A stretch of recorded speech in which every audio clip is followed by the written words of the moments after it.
The night air in rural North Carolina was thick enough to swim through, heavy with the scent of pine and damp earth.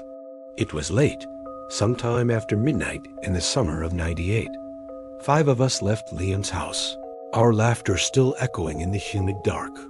We mounted our bikes, cheap things with squeaking chains, ready for the long ride home along the unlit back roads.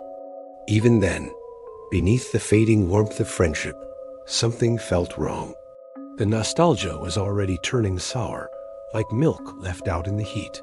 The woods pressed in on both sides, a solid wall of black. The usual chorus of cicadas would fall silent for minutes at a time, leaving a void that was louder than their song. The familiar road seemed to stretch, distances warping in the darkness. My own legs ached, pedaling for what felt like miles, yet the old collapsed tobacco barn we always passed was nowhere in sight. It was like we were riding on a treadmill, moving but going nowhere. Then the smaller strangeness began. Out of the corner of my eye, I saw shadows moving against the moonlight, flowing uphill when they should have flowed down. The air soured, tinged with a metallic bite of rust and ozone, like an old battery split open. Far above, a sound started and stopped a single heavy wing beat, but it was metallic, like a sheet of tin being shaken in a storm. A crushing sense of dread settled in my chest, a weight with no name and no source. We all felt it. No one spoke, but our pedaling grew more frantic, more desperate. That's when Sarah pointed, her hand shaking. At the edge of the woods, near a leaning power line, a shape stood impossibly still. It wasn't a man, and it wasn't an animal. It was tall, impossibly so, a column of deeper black against the night. And then we saw its eyes, 2 points of burning crimson light. They weren't angry or predatory. They just were. They watched us with an intelligence that felt ancient, as if it had been waiting right there on that specific road for us for centuries. We rode faster, a silent pact between us.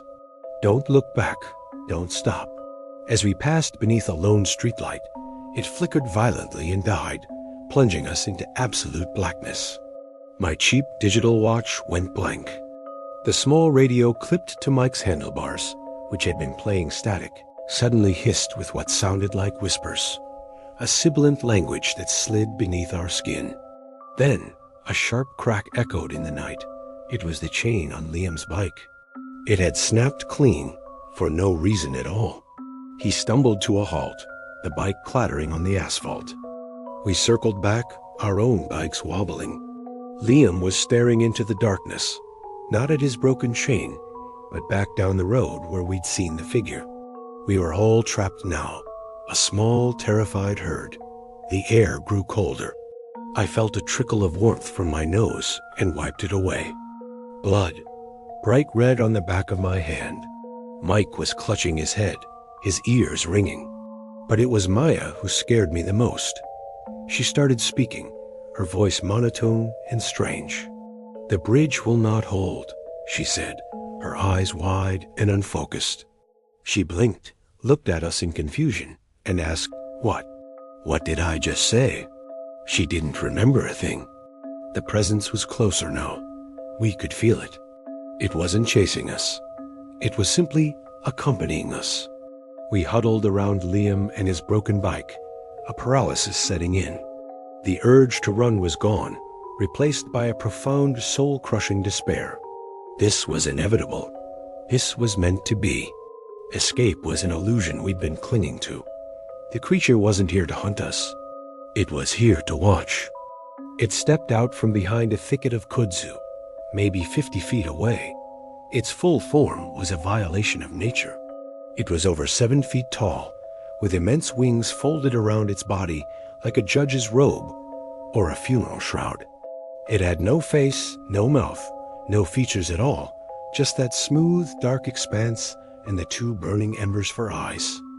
They stared, not with malice, but with a cold, terrifying finality.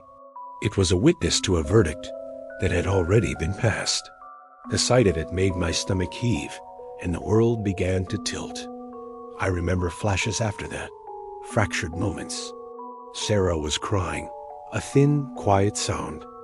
Mike was on his knees. Liam was just gone. One moment he was there, fumbling with his bike. The next he was gone. And the truly terrifying part? None of us saw him leave. We couldn't remember the moment it happened. We just looked around, and our group of 5 had become 4. Panic, true and sharp, finally broke through the dread. We abandoned Liam's bike. We abandoned everything. We just ran. We ran on foot, stumbling over roots and asphalt, our lungs burning, not looking back.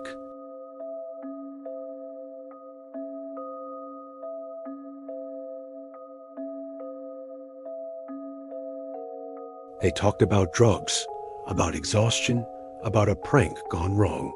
They didn't listen. How could they? It's been 20 years. I'm the only one who still lives here. The others moved away, trying to outrun a memory that's fused to their bones. Sometimes late at night, I drive those old roads. I don't know why. Maybe I'm looking for an answer. Maybe I'm waiting. A few years after that night, a small bridge on the edge of town collapsed during a school bus trip. A local tragedy. An unforeseen accident. But I know what it was. It was a prophecy fulfilled. Because sometimes, when the air gets heavy and the cicadas go quiet, I'll see it. Standing by the power lines or at the edge of the woods. It's always still, always watching.